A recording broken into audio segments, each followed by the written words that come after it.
I am your host, Nero Wolfe. Let's begin our journey. I was in the office, giving the typewriter a workout on a report for an insurance company that thought a missing necklace was more important than the state of the world, when the doorbell rang. It was 9:15 a.m. on a Tuesday morning, too late for the milkman and too early for the type of trouble that usually finds its way to West 35th Street. I peeked through the hole in the door and saw a man who looked like head been ironed flat. He was in his 60s, wearing a charcoal suit that cost more than my car and carrying a leather portfolio like it was a holy relic. He wasn't vibrating, but he had the kind of stillness that tells you a man is holding his breath. I opened the door. "Good morning. If you're selling life insurance, we're immortal. If it's anything else, come in." "I am Arthur Sterling," he said, his voice as dry as a desert bone. "I must see Mr. Wolfe. It is a matter of extreme delicacy." Delicacy is Mr. Wolfe's middle name, though he'd never admit it. He's currently with the Orchids. He'll be down at 11. "I cannot wait until 11, Sterling said, entering the hall without being asked. He looked around the foyer as if he were checking for hidden microphones. A man's reputation is currently hanging by a thread, and that thread is inside this portfolio. I led him into the office and gave him one of the yellow chairs. "Look, Mr. Sterling, the schedule is sacred. Between 9 and 11, the boss is up on the roof with 10,000 plants that don't talk back. Unless you've got a body in that bag, ID suggests you relax. There is nobody," Sterling said, sitting on the edge of the chair. "There is a letter that was delivered to my office yesterday, sealed with the signature of my late business partner, Marcus Vane. Marcus died 2 weeks ago in what was called a tragic accidental fall from a balcony. This letter arrived via a delayed courier service head arranged months ago. It is addressed to Nero Wolfe. That changed the room temperature. People send letters to Wolfe all the time, mostly bills, threats, or requests for him to find their lost cats, but a dead man sending a letter from the grave via a dead-drop courier was the kind of theatricality that Wolfe usually found distasteful, yet irresistible. I looked at the portfolio. "A dead man's letter? Why didn't you just open it?" Sterling's face went even paler. "Because the envelope has a warning outside. It states that if the seal is broken by anyone other than Nero Wolfe, a secondary set of documents that would ruin the Vane family and Sterling investments will be released to the district attorney automatically. Marcus was a brilliant man, Mr. Goodwin. He was also a paranoid one. He set up a trap that only Mr. Wolfe can disarm." I went to the house phone and buzzed the plant rooms. It took a minute before Wolfe's voice. A deep, annoyed rumble came through. "Yes, Archie, I am in the middle of a delicate report. Sorry to interrupt the horticulture, but we've got a visitor. Arthur Sterling. He's brought a letter from Marcus Vane. You remember Vane? The one who went over a railing in Greenwich last month." There was a long silence on the other end. I could hear the faint sound of the misting system. "Vane," Wolfe muttered. "A man of considerable intellect and even greater duplicity. He owes me a bottle of 1945 Montrachet from a wager we made 3 years ago. Why is he writing to me now? He's writing from the beyond. The letter is sealed and there's a blackmail trigger attached. Sterling looks like he's about to have a stroke. Bring him to the office," Wolfe commanded, forgetting for a moment that he was already there. "I shall be down in 5 minutes." When Wolfe entered the office, he didn't look at Sterling. He walked straight to his chair, settled his 1/7 of a ton into the reinforced springs, and fixed his gaze on the leather portfolio. Sterling stood up, looking like a schoolboy in the presence of a headmaster. "Mr. Wolfe," Sterling began. "I cannot tell you how quiet," Wolfe snapped. "Archie, the letter." Sterling handed it over. It was a heavy, cream-colored envelope, sealed with red wax. On the front, in a sharp, aggressive hand, were the instructions Sterling had described. Wolfe took it, turned it over in his hands, and then did something that surprised even me. He didn't open it. He set it on the blotter and stared at it with a look of profound suspicion. "Why me, Mr. Sterling?" Wolfe asked, his voice low. I was not Vane's friend. I was his adversary on more than one occasion. "Perhaps that is why," Sterling whispered. "He knew you were the only man he couldn't buy, and the only one who could solve the problem he's left behind." Wolfe grunted. "Or perhaps he knew I am the only man who would be sufficiently annoyed by this to see it through." "Very well. Archie, get the names." I want to know who was in that house in Greenwich the night Marcus Vane decided to test the laws of gravity. And tell Fritz we shall have the poached salmon for lunch. This business smells of something far less appetizing. The office felt smaller as the door closed behind Arthur Sterling. He didn't just sit, he collapsed into the red leather chair, as if the bones in his legs had suddenly turned to wet cardboard. The atmosphere in the room had shifted from the usual scent of floor wax and old books to something sharper, an ozone-heavy tension that usually precedes a lightning strike. Wolfe remained behind his desk, his eyes half closed, his fingers performing a slow, rhythmic tap on the mahogany. He wasn't looking at Sterling, he was looking at the cream-colored envelope on the blotter, as if it were a coiled viper. "Mr. Wolfe," Sterling began, his voice cracking like dry parchment, "you must understand the position I am in." Marcus was complicated. He was the visionary of Sterling Investments, but he was also a man who kept a ledger of every slight, every debt, and every secret he stumbled upon. If that letter contains what I think it does, and if those secondary documents are released, it won't just be my firm that collapses. It will be the livelihoods of thousands. It will be a scandal that New York won't forget for 50 years. Wolfe didn't blink. You speak of secrets and scandals as if they are physical weights, Mr. Sterling. They are not. They are merely information, and information is only dangerous when it is misplaced. Tell me, who else knows of this delayed delivery? The courier firm, obviously, Sterling said, wiping his brow with a silk handkerchief, but they are bound by ironclad confidentiality.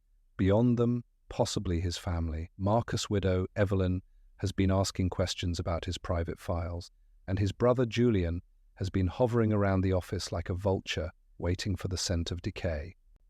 Then there is his former protégé. Vance. Wolfe's eyes opened at the mention of the name. Vance? You didn't mention Vance earlier. A different Vance, I assure you, Sterling added quickly, sensing the irritation. Theodore Vance. He was Marcus' right hand until they had a falling out 6 months ago. Theodore claimed Marcus was cooking the books. Marcus claimed Theodore was stealing clients. It was a mess. The doorbell rang again, cutting through Sterling's nervous rambling. It wasn't the timid chime of a confused solicitor. It was a firm, demanding ring that suggested the person on the other side owned the sidewalk. I looked at Wolfe, who gave me a sharp nod. I went to the front door and peeked through the hole. Standing on the stoop was a woman who looked like she'd been carved out of ice and draped in mink. Behind her stood 2 men on tall and languid, looking bored by the very concept of gravity, and the other younger, with a face that was far too sharp to be trusted. "The Vane family has arrived," I announced, returning to the office, "and they didn't bring a fruit basket." Wolfe sighed, a sound like a distant locomotive. "Show them in, Archie. It seems the sanctity of my morning is to be a casualty of Mr. Vane's posthumous theatre." I ushered them in. Evelyn Vane moved with a grace that felt predatory. She took the chair nearest to Wolfe's desk without being asked, her perfume filling the room with the scent of lilies and cold cash. The languid man was Julian Vane, the brother, who leaned against the bookshelves as if he were trying to see if they were sturdy enough to support his ego. The younger man was Theodore Vance, the protégé, who stayed near the door, his eyes darting between the envelope on the desk and Arthur Sterling's pale face. Evelyn said, her voice a low, melodic purr. "The letter has arrived. Arthur was foolish enough to think he could bring it here in secret. He forgets that Marcus taught us all how to watch the shadows." "I am not interested in your domestic surveillance, Mrs. Vane," Wolfe said, his voice flat. "I am interested in why your late husband felt it necessary to involve me in his final accounting. He was a man who hated to be understood, yet he left a map to his own undoing on my desk." "He didn't hate being understood," Julian Vane interjected from the bookshelves. "He hated being ignored. This letter is his way of ensuring he's the most important man in the room, even if he's currently 6 feet under. He knew that if he sent it to any of us, we'd burn it. But you, Wolfe, you have that tiresome habit of being honest." "Honesty is not a habit," Wolfe remarked. "It is a choice. A difficult one. Now, since you are all here, let us establish the stakes. Mr. Sterling tells me this envelope is a trigger. If I open it incorrectly, or if I am prevented from following its instructions, a cache of damaging documents will be released. Do any of you have a reason to want those documents suppressed?" The silence that followed was heavy enough to clog a drain. Theodore Vance stepped forward, his hands shoved deep into his pockets. Everyone in this room has a reason, Mr. Wolfe. Marcus didn't just build a company, he built a web. If he pulls one thread, the whole thing goes. I want that letter destroyed. Not because I am afraid of what it says about me, but because I am tired of being haunted by a dead man's grudges. Destroying it is not an option, Wolfe said, his voice gaining a rare edge of steel. The letter is addressed to me. It is my property. And the brownstone is not a place where evidence is incinerated to soothe the nerves of the wealthy. You will all remain. I shall examine the seal. Archie, get the names and addresses of everyone who was at the Vane estate the night of the accident, and tell Fritz to prepare the guest rooms. It seems we are going to have a full house. The tension in the room was so thick you could have sliced it with a butter knife. They looked at each other with a mixture of hatred and suspicion that was almost impressive. Marcus Vane had been dead for 2 weeks, but sitting in that office, looking at that unopened envelope, I realized Head never been more alive. The brownstone was no longer a sanctuary, it was a pressure cooker, and Wolfe was the only one with his hand on the valve. The atmosphere in the office had curdled from a sharp, professional tension into something heavy and airless. It was the kind of silence that usually precedes a grand jury indictment or a sudden change in a will. Wolfe sat as motionless as a Buddha carved from mahogany, his eyes drifting shut, as they always did when the human element of a case became too cluttered for his taste. Theodore Vance remained by the door, his posture defensive, while Arthur Sterling continued to mop his brow with a handkerchief that was rapidly losing its effectiveness. Evelyn Vane and Julian Vane sat across from each other, a pair of matched predators wondering which one would strike first. "A circle of 5, Wolfe said, his voice a low rumble that seemed to vibrate the floorboards, including the ghost of Marcus Vane. You have all come to my house not out of respect for the deceased, but out of a shared, desperate terror of his memory. Let us be precise. Mr. Sterling, you were with Marcus the evening he died. You were discussing the merger with the Hamilton Group, were you not?" Sterling nodded jerkily. "We were, at the Greenwich estate. It was a private dinner. Just the partners and family." "And the protégé," Julian Vane added, his voice dripping with a casual, practiced malice. Theodore was there too, lurking near the library. He and Marcus had a shouting match that could be heard over the sound of the crickets. Something about a missing ledger and a long walk off a short pier. Theodore Vance didn't flinch. "I told Marcus he was over-leveraged. I told him if he didn't come clean about the offshore accounts, I'd go to the SEC myself. He didn't like being threatened by his creation.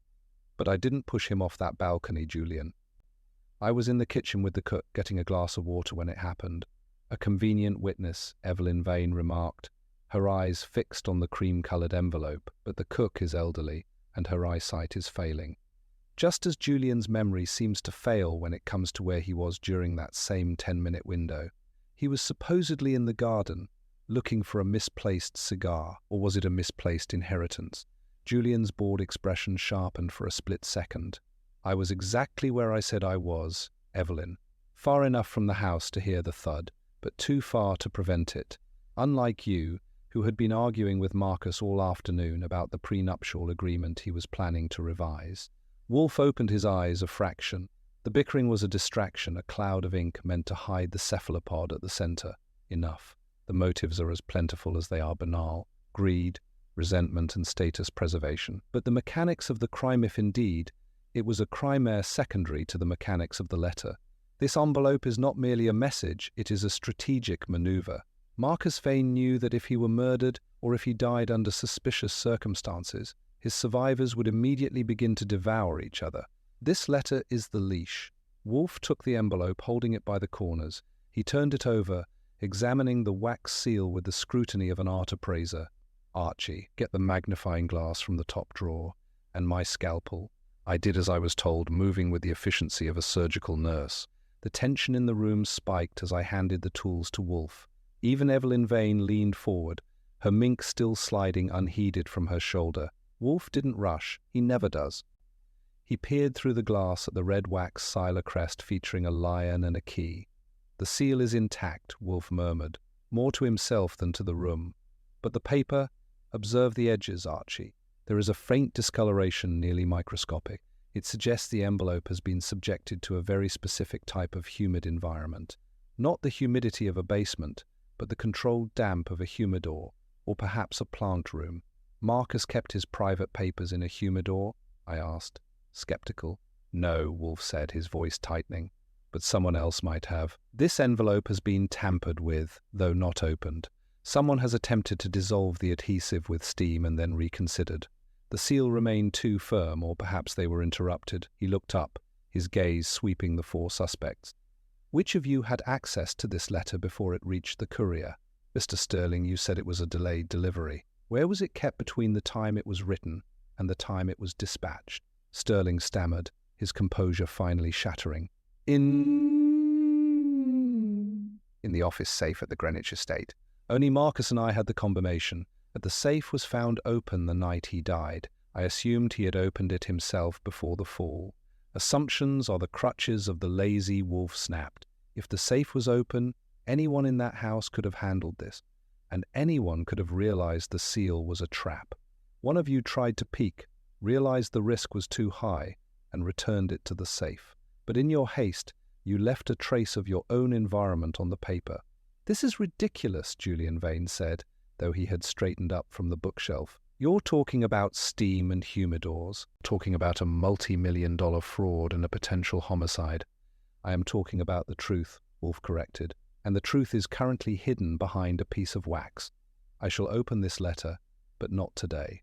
I require 24 hours to ensure the secondary trigger the one Mr. Sterling so fiercely neutralized. Until then, you will all remain within my reach. Archie, show them to their rooms, and tell Fritz that for dinner tonight, we shall require something substantial. Braised beef with a reduction of red wine. We have much to discuss, and I suspect the appetites in this house are about to become very sharp indeed.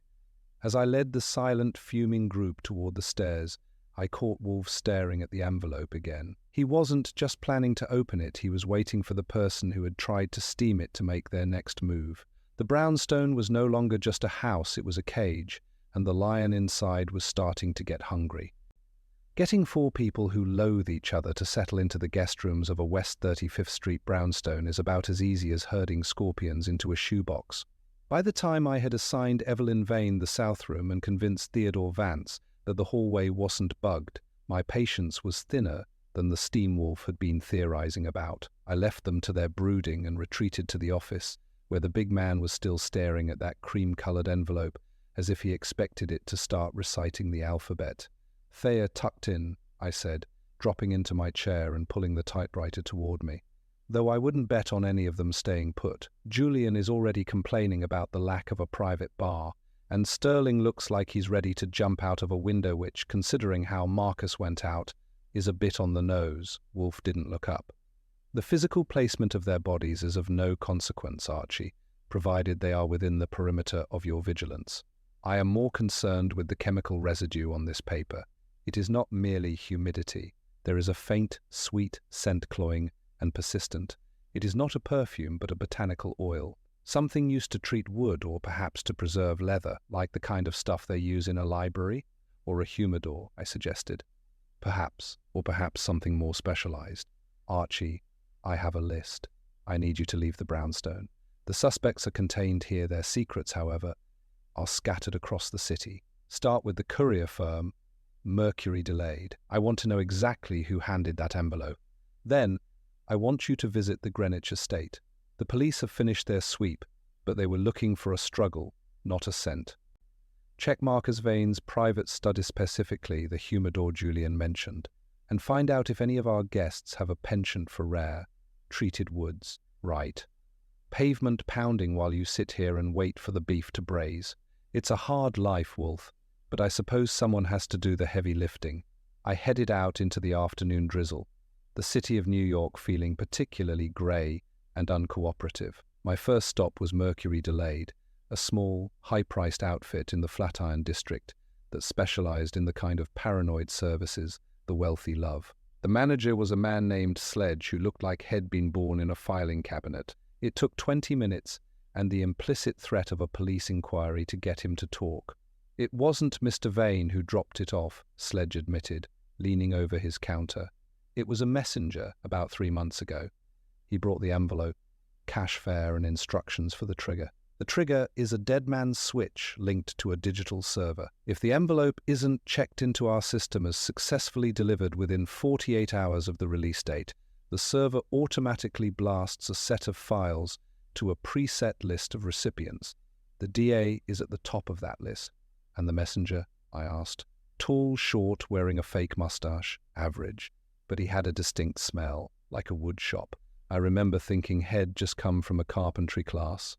I thanked him and moved to the Vane estate in Greenwich. The house was a glass and steel monstrosity perched on a cliff that looked far too eager to shed its occupants. The local police let me in. Cramer had made the call, probably just to get me out of his harangue. I spent an hour in Marcus Vane's study. It was a room designed for a man who didn't want to be liked.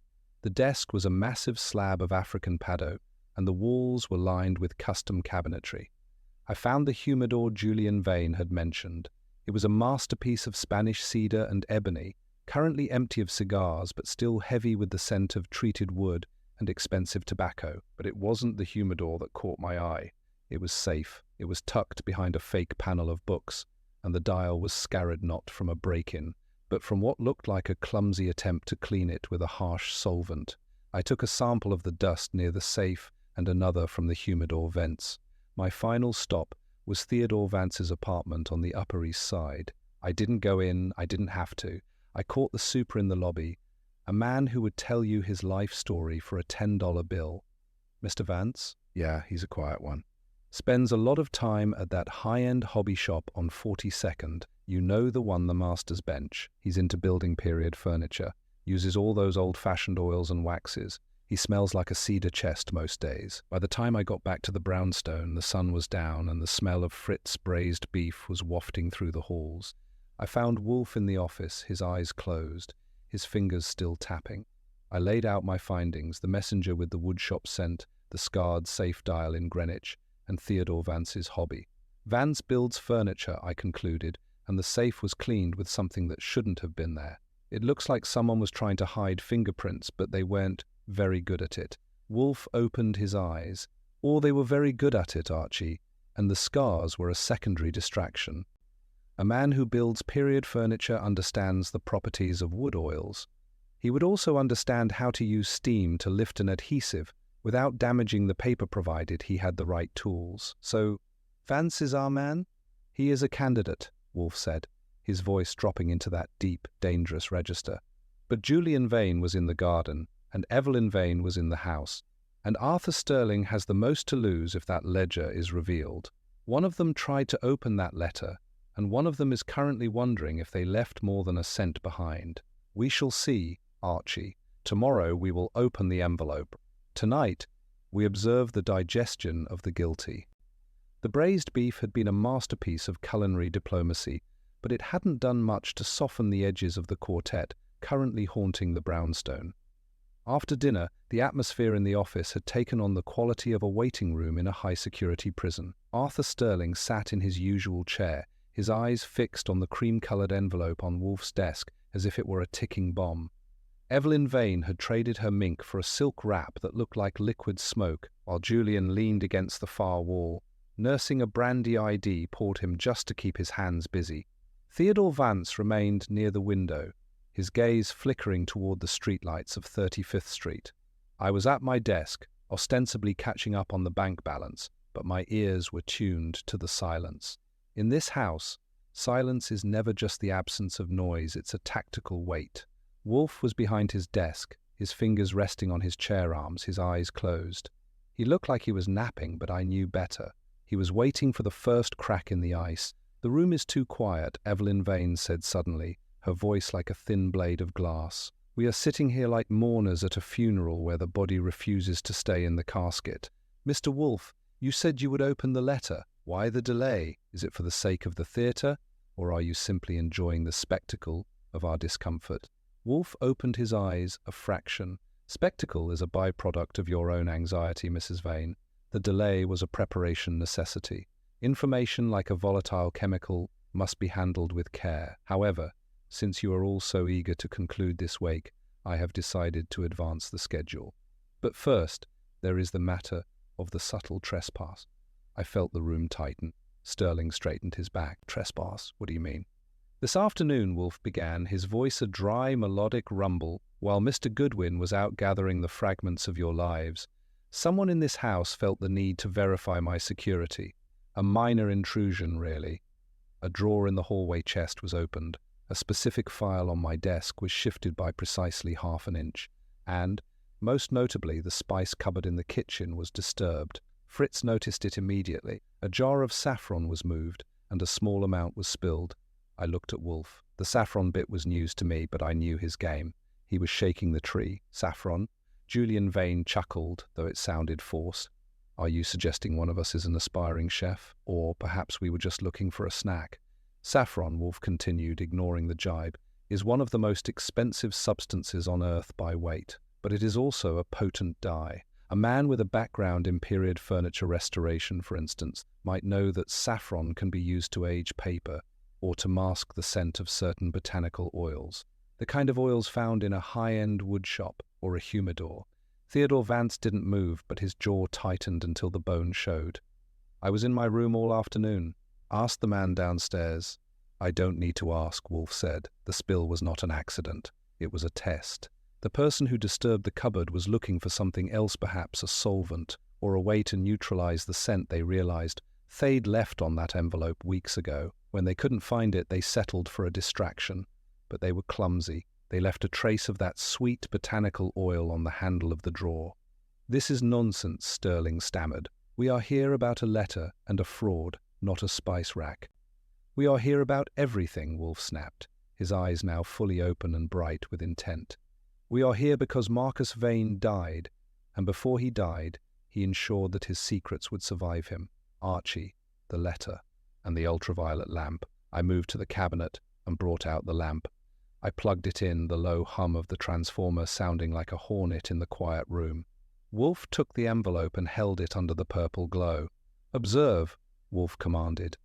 The cream-colored paper, which had looked pristine under the normal office lights, suddenly revealed a series of jagged, glowing smears near the wax seal.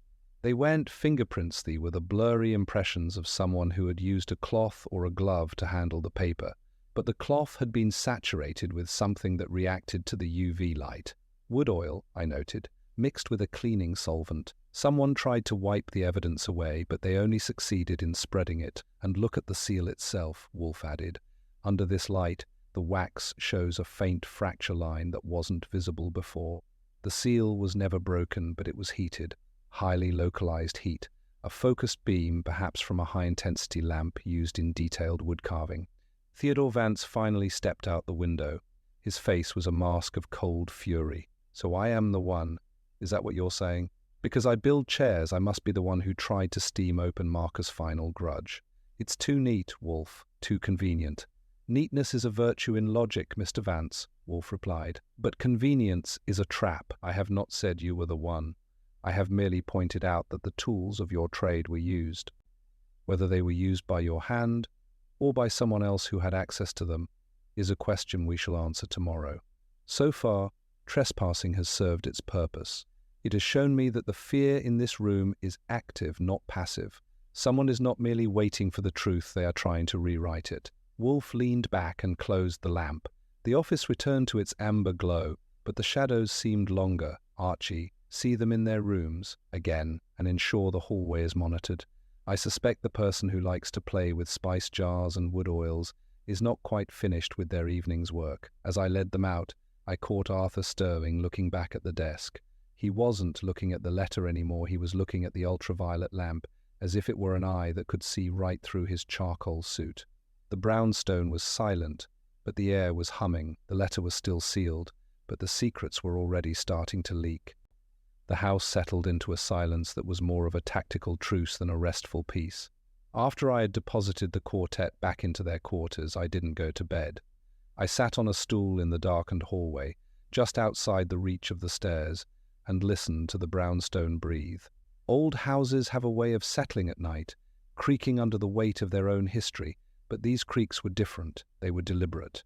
Around 2 a.m, a door on the second floor eased open a soft, hesitant groan of hinges that had been recently oiled. I pulled back into the shadows and waited. A figure emerged, silhouetted against the faint glow of the street lamp filtering through the hallway window. It wasn't the heavy, frantic tread of Arthur Sterling or the sharp, impatient click of Evelyn Vane's heels. This was someone moving with a focused, surgical quiet. They didn't head for the stairs leading down to the office instead. They moved toward the back of the house, toward the small service elevator that Wolfe uses to navigate his 1/7 of a ton of bulk. I let them go. In this house, every move is a data point, and Wolfe had already told me to observe, not to intercept. When the sun finally managed to crawl over the brownstone rooftops, the office felt like the inside of a drum waiting for the first beat. Wolfe was already at his desk, having skipped his early session with the Orchidser sacrifice of routine that signaled a level 10 emergency. He was nursing a bottle of beer, and his eyes were fixed on the cream-colored envelope, which now sat in a shallow glass tray. "The night was productive, Archie," Wolfe asked, his voice a dry rumble. "Productive and busy," I said, leaning against my desk. Our guest in the south room decided to take a midnight stroll. Not to the office, though. They were interested in the pantry. Again, the pantry, Wolfe murmured. A persistent fascination with Fritz's domain, and did they find what they were looking for? I don't know what they found, but I found what they left, or rather, what they were looking at. I handed Wolfe a small, crumpled piece of paper ID recovered from the floor near the service elevator. It was a receipt for a high-end botanical supplier dated 3 months ago, for a gallon of industrial-grade linseed oil. Wolfe examined the slip of paper. Linseed oil. A staple of the furniture trade, yet also a highly flammable substance if handled improperly. It seems our guest is not merely interested in the scent of the letter, but in its physical destruction. The doorbell interrupted us. It was Saul Panzer, looking like a man who had spent the night sleeping in his clothes, which he probably had. He didn't say a word, just handed Wolfe a thick manila envelope and waited.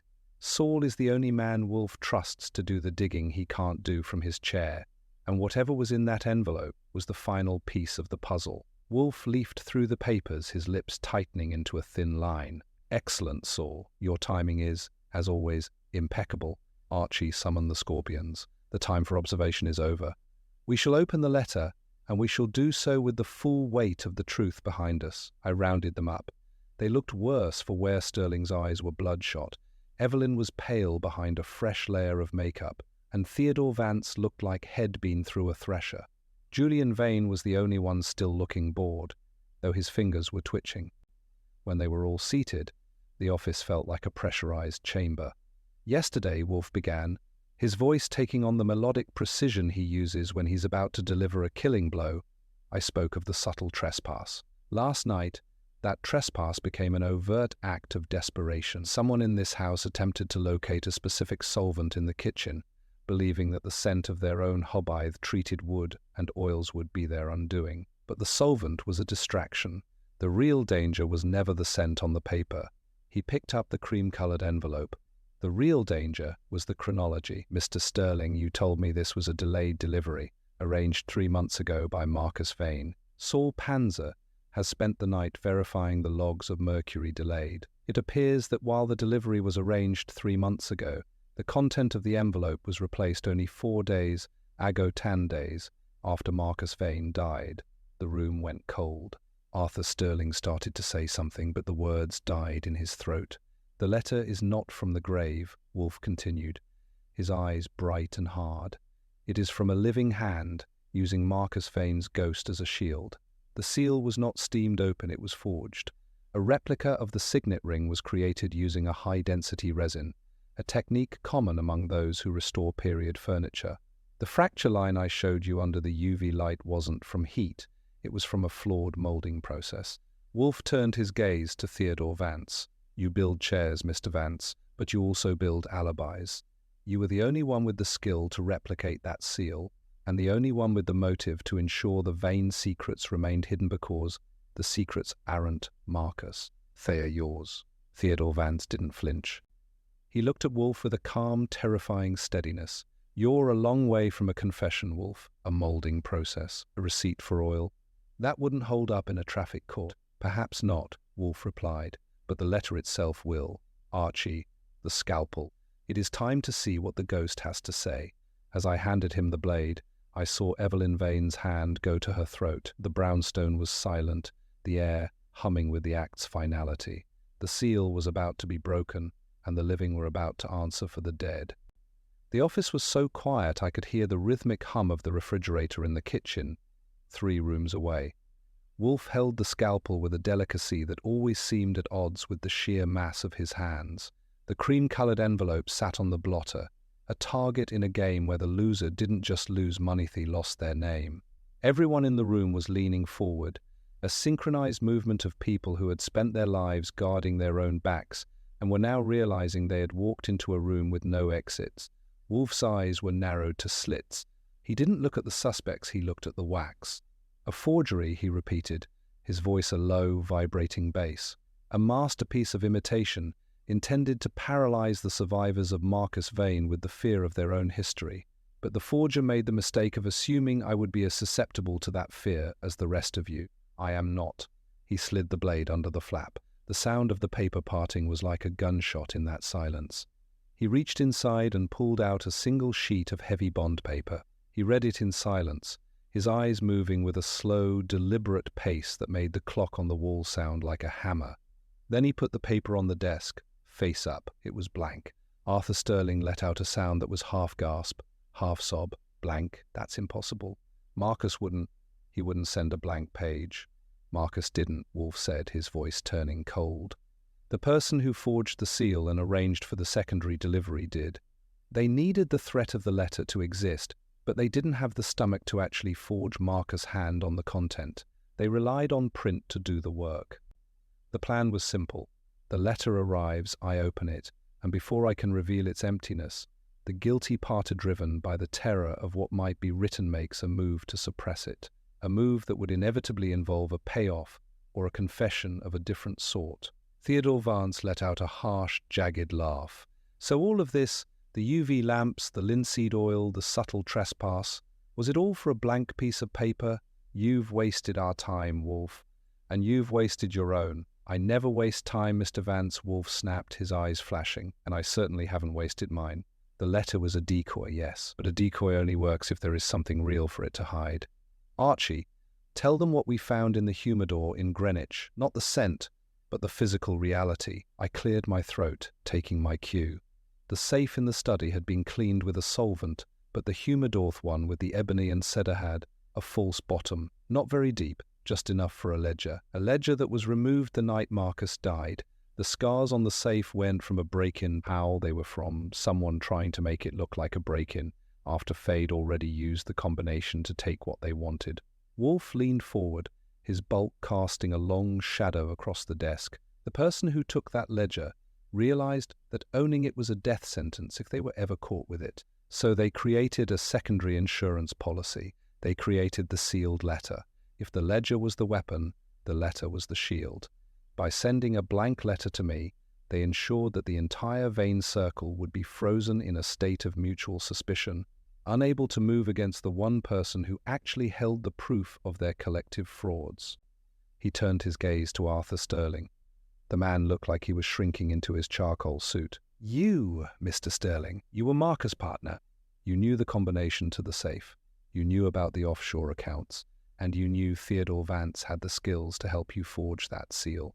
You didn't just hire him to build furniture, you hired him to build a ghost. Sterling tried to speak, but his jaw just worked up and down like a landed fish.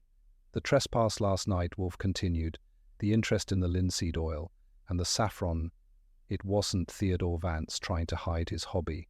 It was you, Mr. Sterling, trying to plant the evidence of that hobby in a way that would point directly to him.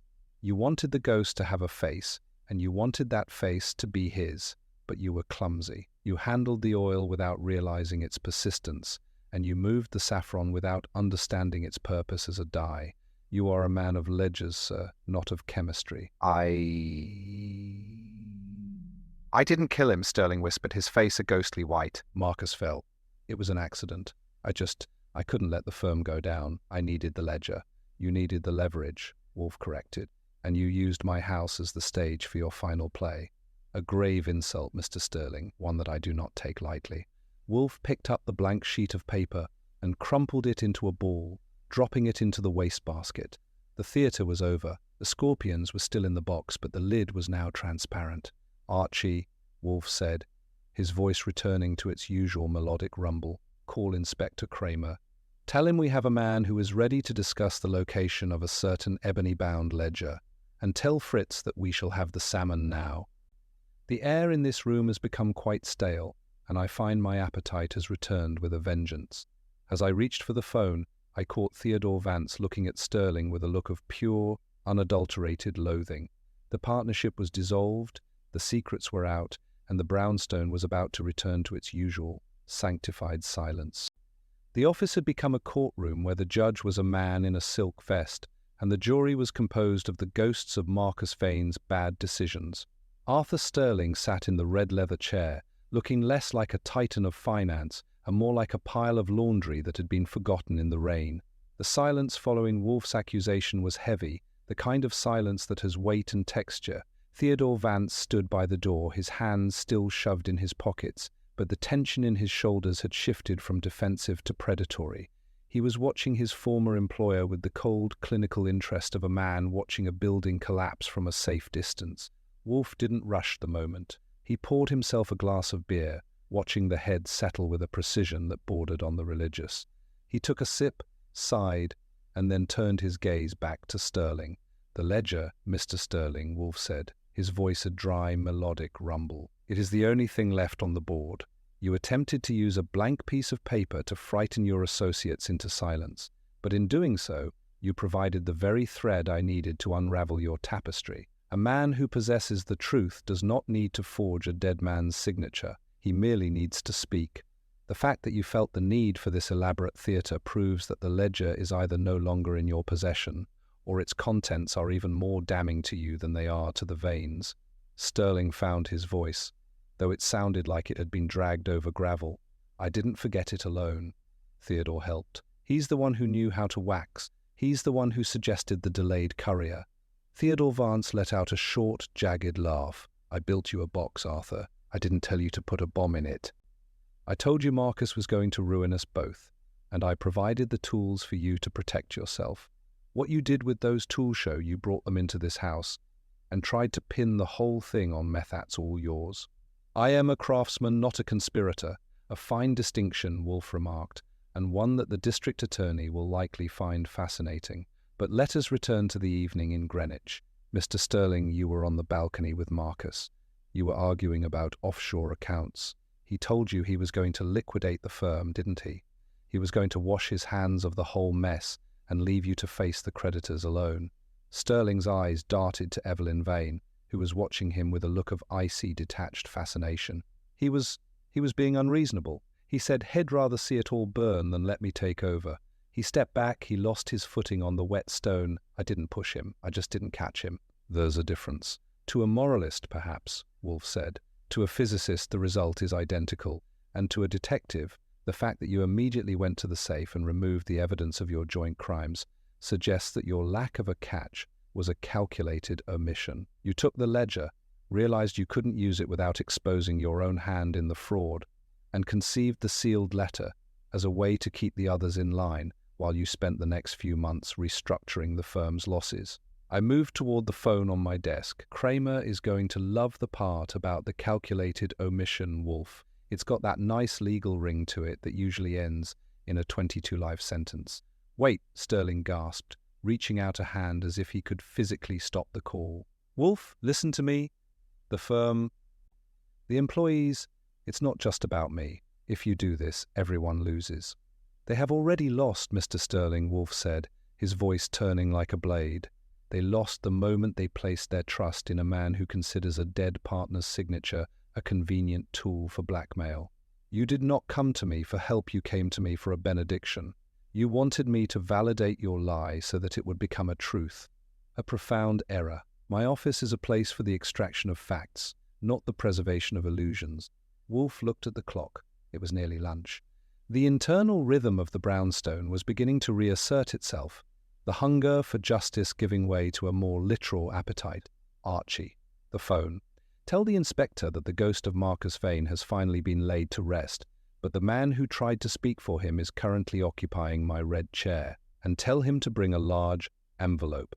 I suspect Mr. Sterling will be eager to provide the location of the African paddock humidor's hidden compartment in exchange for a slightly more comfortable cell. I dialed. As the phone rang at the 21st precinct, I watched the room.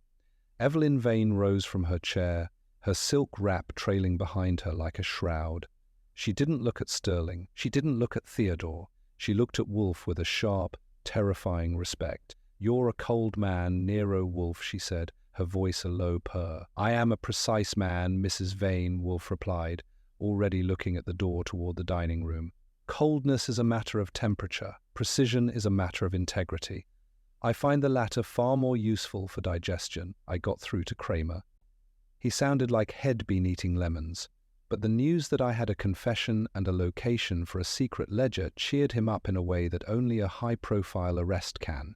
I hung up and looked at the group. The scorpions were done stinging. They were just waiting for the jar to be opened.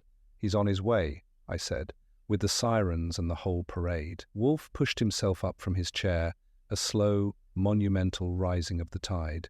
"Excellent. Archie, see they are comfortable until the inspector arrives. And remind Fritz that the salmon must be served at precisely the right temperature. I have had quite enough of things being either too hot or too cold for one morning." As Wolfe headed for the dining room, the office felt suddenly empty of its ghosts. The sealed letter was a crumpled ball in the trash. The ledger was a marked map in Cramer's head, and the brownstone was once again the only place in New York where the truth was more important than the bank balance. The office was slowly beginning to shed the heavy, static charge of a crisis. After the sirens had wailed their way down 35th Street and Arthur Sterling had been ushered out looking like a man who had finally realized the floor he was standing on had been made of paper, the room felt cavernous. Theodore Vance had departed shortly after, his gait stiff, a man whose craftsmanship had been turned into a weapon and then broken in his hands. Evelyn and Julian Vane had vanished into the New York afternoon with the silent, predatory grace of people who knew the estate was about to become a legal battlefield. Wolfe was already in the dining room, but I lingered for a moment in the office, the silence of the house settling around me like a comfortable old coat. The cream-colored envelope, once a symbol of a dead man's vengeance, was now nothing more than trash. I picked up the crumpled ball of paper from the wastebasket and smoothed it out on my desk. It was still blank, still a void, yet it had managed to pull the truth out of a room full of people who had forgotten how to speak it. I headed toward the dining room, where the light from the chandelier caught the silver and glass in a way that always made the world outside seem a little less real. Wolfe was already seated, his napkin tucked into his collar, his eyes fixed on the platter of poached salmon, with a focus that most men reserve for their firstborn children.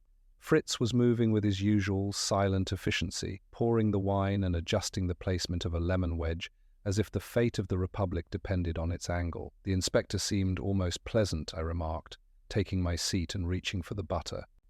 "He's got Sterling, he's got the location of the ledger, and he's got enough physical evidence from that safe in Greenwich to keep a grand jury busy for a month. He even forgot to complain about you withholding the blank letter for 24 hours. Wolfe didn't look up, but his jaw moved in a slow, rhythmic chew. He swallowed, patted his lips with his napkin, and took a sip of the white wine. "Mr. Cramer's pleasantness is a seasonal phenomenon, Archie. It depends entirely on the ratio of arrests to paperwork. Today, the ratio is in his favor. He has the man who failed to catch a falling partner and the man who sought to profit from the gravity of the situation. It is a tidy conclusion for a mind that craves order above all else." "It was the blankness that got them," I said, eyeing the salmon. "If there had been anything written on that Pagivan grocery list, Sterling might have tried to fight it, but nothing gave him nowhere to hide. He had to fill in the blanks with his guilt." "That was a nice touch, Wolfe. Did you know it was blank before you opened it?" Wolfe paused, his fork hovering an inch above his plate. He looked at me, his eyes dark and unreadable. "Logic, Archie, is not the art of knowing what is inside a box. It is the art of knowing what must be inside a box based on the behavior of those who are trying to keep it closed.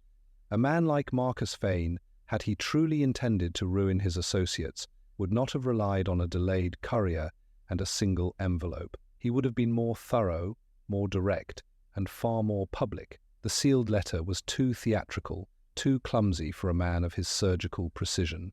It was an imitation of a threat, and an imitation requires a forger. So you knew it was a fake because it was too flashy, I noted. That's a hell of a way to bet a client's reputation.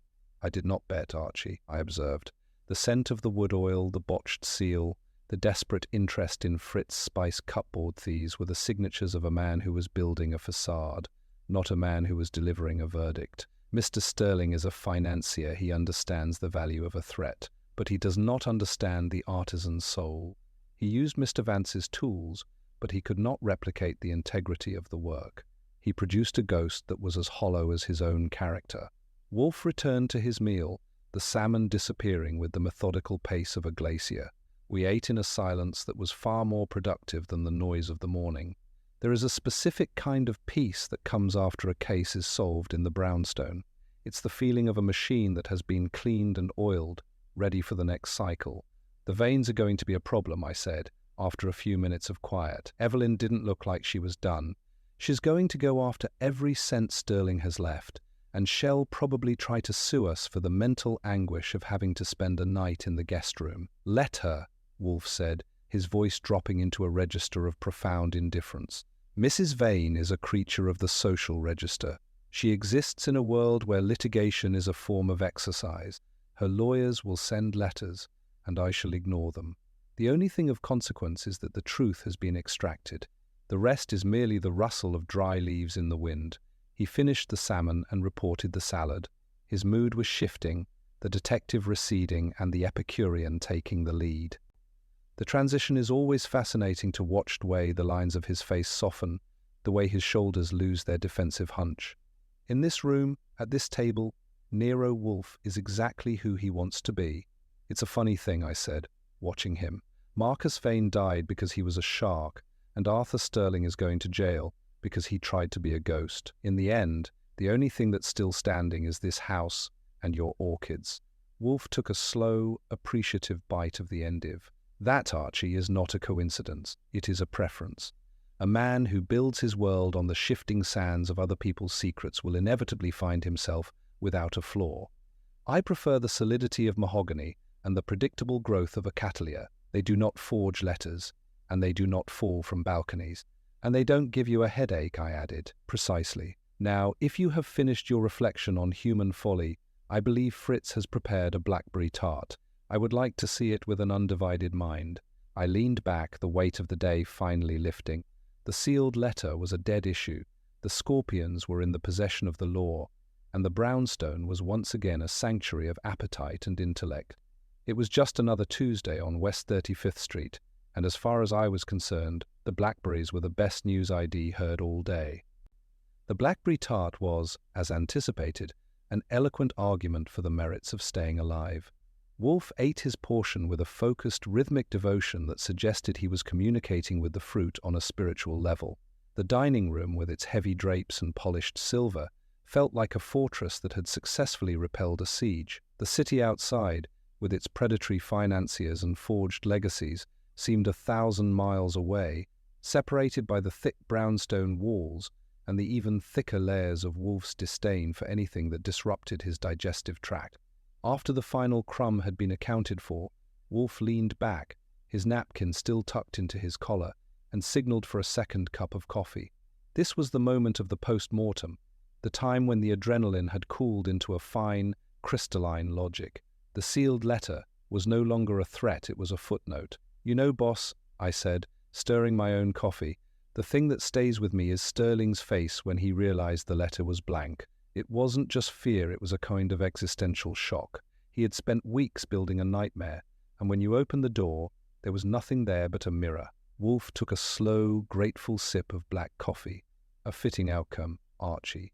Mr. Sterling's crime was not merely the theft of a ledger or withholding evidence. It was an attempt to weaponize the vacuum of Marcus Vane's absence. He believed that the unknown is the most powerful force in the human psyche, and in that he was correct. But he failed to realize that the unknown only has power as long as it remains sealed. Once the blade is applied, the air rushes in, and the ghost vanishes. He thought he was being surgical, I remarked, using a blank letter to pull a confession. But he didn't have the stomach for the surgery. He was just a guy with a scalpel who was afraid of the sight of blood. Precisely, Wolfe agreed, his voice a deep, contented rumble. He was a man of the ledger, as I said. He understood credits and debits, but he did not understand the chemistry of character. He thought he could use Theodore Vance's skills as if they were a line item on an expense report. He did not account for the fact that a craftsman's tools leave a signature that cannot be erased by a spice jar or a damp cloth. The house was quiet now. Fritz had retreated to the kitchen to begin the long, meditative process of cleaning up, and the shadows in the dining room were lengthening into the deep violets of evening. I thought about the Vanes, already tucked away in their respective limousines, heading back to their glass houses to begin the long, expensive process of blaming each other. The Vanes are going to be busy for a while, I said. Cramer's got enough on Sterling to sink a battleship, and the SEC is going to be crawling over Sterling investments like ants on a picnic. Marcus Vane's ghost finally got what it wanted. Everyone is paying attention to him. A Pyrrhic victory, Wolfe remarked. Marcus Vane died a failure, and his legacy is a heap of legal filings and a reputation in tatters. There is no dignity in a life built on the leverage of other people's ruin.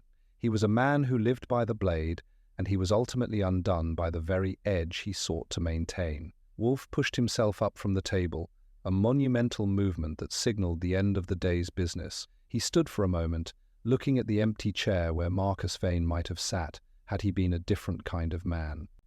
Then he turned and began the slow, measured walk back toward the office. I followed him, the routine of the house pulling me along like a familiar current. I went to my desk and began the process of closing down for the night, locking the safe, filing the notes, and ensuring the typewriter was covered. The blank sheet of paper from the letter was still in the wastebasket, but I didn't reach for it. Its work was done. The invoice for Sterling, Wolfe said, pausing at the door toward the elevator. Ensure it is delivered by hand tomorrow morning. I wish for it to be the first thing his lawyers see before they begin the process of declaring his insolvency. My time is a commodity that does not depreciate, even in a falling market. I'll have it there before the milkman, I promised, and I'll make sure it's sealed with enough wax to make him jump. Wolfe made a sound that might have been a chuckly, a low, dry rasp that lasted for precisely 2 seconds. Do not be puerile, Archie. It is a waste of energy. Simply ensure the math is correct. I have a new shipment of dendrobium arriving on Thursday, and I find that the smell of a healthy bank balance is the only thing that improves the fragrance of a rare orchid. He entered the elevator, and the door hissed shut. I was alone in the office, the only sound the ticking of the clock and the distant, muffled roar of New York. I sat at my desk for a minute, looking at the red leather chair. It was empty now, but the ghost of Arthur Sterling's desperation still seemed to linger in the air. I stood up, stretched until my spine cracked, and went to the window. 35th Street was dark, the street lamps casting long pools of light onto the wet pavement. It had been a long day, a day of ghosts and forgeries and blank pages, but in the end, the brownstone was still standing, the orchids were still growing, and the poached salmon had been exactly as it should be. I turned off the office lights. The sealed letter was a story for the morning papers, but for tonight, it was just another case closed in the only house in the city that knew the difference between a secret and a truth.